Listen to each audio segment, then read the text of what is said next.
there, my name is Phila Beck and the Rabbi from another planet. Please like, share and subscribe and ring that little bell so you're notified when new videos drop. This is going to be a review of the final episode of the Moffat and Gatiss series of Dracula. My next thing's going to be The Witcher. I've watched 2 episodes of it. I kind of got to watch it again because I just remember bits and pieces. I don't remember why anybody does anything.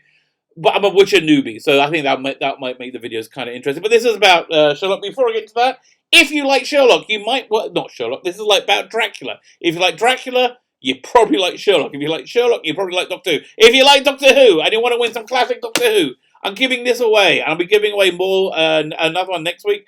This is Dalek War, the Frontier in Space and Planet the Daleks 2 stonking great stories, 4 DVD set. All you got to do to win it is comment with the hashtag Dalek War, subscribe to the channel, like, share, blah, blah, blah, blah, blah, all the other stuff.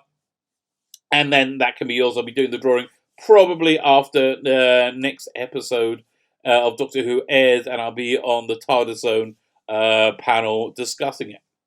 But all that aside, and yeah, if you're enjoying these videos, if you could share and like and subscribe to the channel, that would really, really help us. YouTube has really seen change its algorithm to favour big corporations instead of piddly out little sad losers in their basement like me.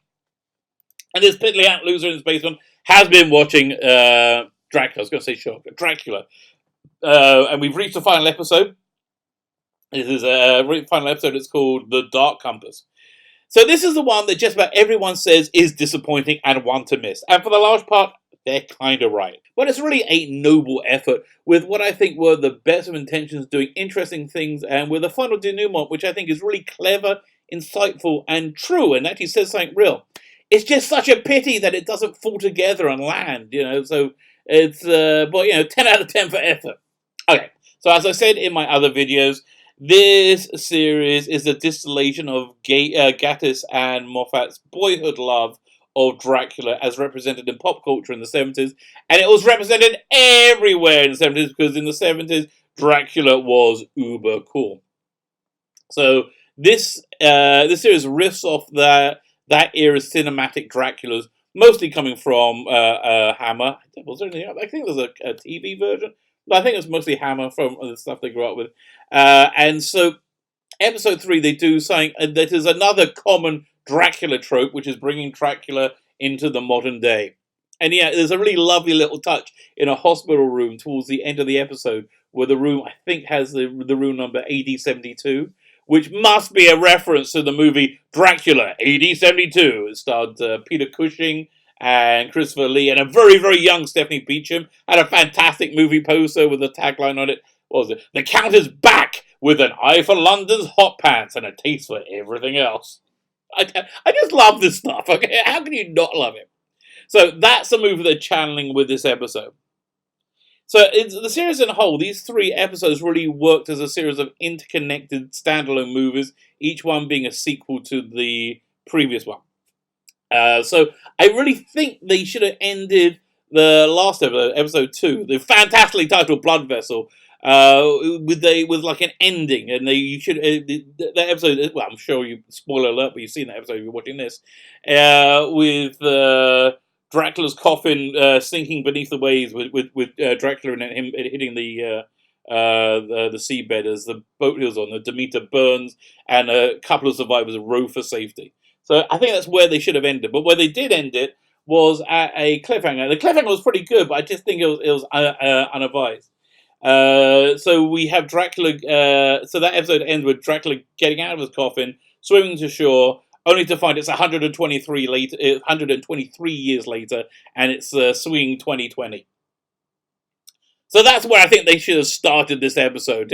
If only to invoke the spirit of the movies they're channeling. Which often, would often do have the sequel. They would often put something in retconning a previous movie in the series they were sequelizing, which they do literally exactly that in the first scene, cold opening of this episode, showing us a revelation from a missing scene from that first episode. Okay, so next great Hammer horror movies trope, I think horror movie trope that we bang up against, which is great to see. It's more from the Mummy movies, I think, than the Dracula movies. It's that of the resurrected lover. or in this case, the great grandniece of Sister Agatha, played by the same actress, of course. Yeah, as an aside, if they're going to do more in this, which I don't think they will, a great series which I would really like to see. I think you could probably sell it to the BBC. Who has a female lead. It would be a Sister Agatha series as a prequel to this, where she's sleuthing her way through Europe as a nun, and always dealing with occult daring do's and spooky stuff. Yeah, hunting monsters. I think that would be a really fun series. And yeah, again, if they want to do more for this, which I can't imagine they would because it's got horrible ratings. Although I have to tell you, just about everything's getting horrible ratings because TV in general is horrible. What can you do? Okay, fine. So we have a Dracula in modern day England. He makes it to this. He does a home invasion on this really modest lower class. I would say pretty lower class house. And he's amazed by all the modern day conveniences, which I just love that whole thing where he's just blown away by it. I love it because this is actually straight out of a biblical prophecy, which says that at the end of days, even the poorest people will live a life of luxury like that of a king, which is exactly what Dracula comments on, which we do, proving beyond any reasonable doubt that everything is relative. Okay, so Dracula has been woken up from his watery grave by divers from the Harker Foundation. The Harker Foundation also connects us back to that first episode. The Foundation has been studying Dracula for the past century and a quarter, and are able to imprison him in pretty short order, so they can study him, in more detail and have some. I guess they're looking for like military applications, but they don't. Did they say that? I can't remember. But of course, it doesn't last long. Mark Gatiss shows up, I think who wins the episode, as his brilliant modern day Redfern, the meek helper of the besotted helper of Dracula, who in this case is a lawyer, and a pretty sleazy lawyer at that. He knows that Dracula is an undead demonic servant of Satan, but points out that's not actually illegal, whilst imprisoning him, as the Harker Foundation is doing, is. And just like that, reference springs his master from the Foundation.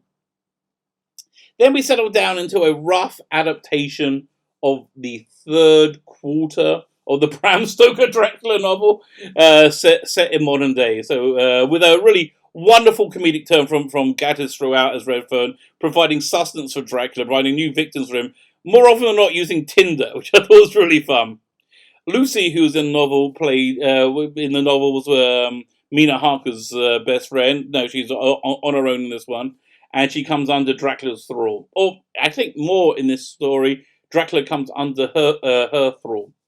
Lucy is played by Lydia West, who I last saw in Russell T Davies years and years.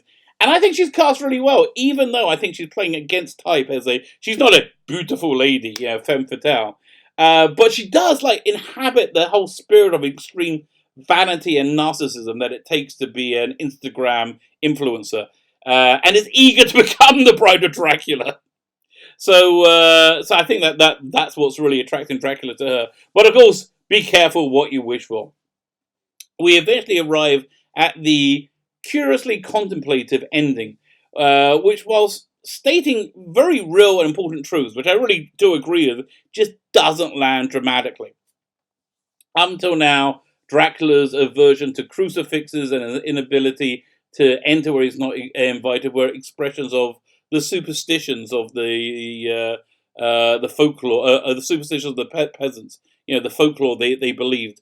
And so as he ate them, he consumed their beliefs, and that's what imposed these rules upon him. In a move that echoes, I think this was the first Dracula movie, which into that Peter Cushing leaps up and grabs the drapes and pulls them off, bathing Dracula in light, vanquishing him. So they do something similar here. Sister Agatha jumps up, rips the drapes down, and spoiler alert. It's heavily intimated that Sister Agatha is actually demonically possessing her great grandniece, or maybe not, who knows.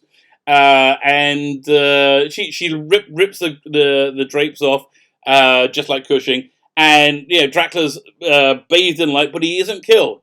In what I think is really a fantastic shot, Dracula walks to the window and he's like got this warm light on him, and a crucifix, a shadow is coming across him from the window pane, which Sister Agatha explains to him. What's kept him confined and constrained by all these laws, all these vampiric rules, isn't the superstitions of peasants. It's his own fears, and particularly his fear of death. And only by conquering that fear can he himself accept that warm embrace of both the sun and death. He's 500 years old at this point, so it's kind of heady stuff. And also, I think it's really, really true. Like we're all pretty much controlled and eventually destroyed by our own fears. Alan Moore wrote a really good Green Lantern short story. I think it's in the trade paperback across the DC universe with Alan Moore. But in a sense, it's basically that point that we are often our own fears make the things we're scared of happening. I used to listen to Howard Stern. Like I think around the 2000s, and there's this whole thing where his producer Bubba Booey got to throw the opening ball out to on a ball game opening pitch, and like there was a whole thing about it. He was like scared, like, oh my god, what if I screw up? What if I screw up? What if I so? And then when he actually went to do it, exactly the worst case scenario happened. He threw like the worst throw humanly possible and made himself look stupid. And that basically that fear created itself. So that I think is what they're saying over here. But I'm really not explaining it well enough. And I think that's because they don't really clarify enough and explain it well enough. And that's probably one of the reasons this ending doesn't land so well. It looks to me like this was only ever supposed to be intended to be a one-season wonder, because I really don't see how they could have continued the story. Again, I would love to see the Sister Agatha prequel series. I don't know, maybe they could have had Dracula be resurrected against his will in some weird sci-fi future. That'd be kind of fun. You know what? Maybe they could sell that series as well. I'll be up for that. Yeah, who knows? If I ever meet Gatiss or Moffat, I'll ask them, but I don't think we're ever really going to know. Maybe they release it on Blu-ray. They might have a documentary talking about it. There's also a really good companion documentary I saw last night as well, In Search of Dracula with Gatiss, and you really got to see the like all the locations they went to for filming this, all the like traditional European castles, and that was really cool. Actually, my wife gets these deals sometimes from El Al, the Israeli airline, for a birthday or something, and I think Transylvania was one of the locations you could have visited Dracula's castle. So I was actually kind of into that. If I ever do that, I will live stream from Dracula's castle. Actually, maybe I'll ask you if that deal's gone now. Okay, so bottom line, let's see how I'm going to sum up this series. I think this was a solid series. Yeah, not spectacular. Much closer to Moffat's Jekyll and Hyde series he did from before he took over Doctor Who. Than it is to Gatiss and Moffat's Sherlock. It's not as sublime as that. Was it derailed by the diversity guideline, the BBC diversity guidelines? I really don't know. It seems to me that this is what Gatiss and Moffat wanted to deliver, and it seems to me that at least one thing they were aware of was that every new adaptation of Dracula always brings something new to the lore, be it sunlight being deadly to him, or being having a suave, sophisticated count, or even the iconic cape. Now, some of these new additions stick and become the core of what Dracula is, and some are forgotten forever. So my guess is this is going to be looked back on in future years with quite a lot of affection. A lot like the Louis Jordan version from the 70s. What was that? 77? I think it was 77. Any version any version you really care to think of. The current yearness of it, I think, will be about as distracting as watching something from the 70s with then they're wearing platform shoes and big bell-bottom jeans. I don't think it'd be any more distracting than that. Maybe we'll even find it kind of charming. One can only hope. My name is Stephen Becken, the Rabbi from Another Planet. Please like, share, and subscribe, and ring the little bell so you're notified when new videos drop. Leave the hashtag Dalek War to win the Dalek War box set. Thank you so much for listening, and have a great day.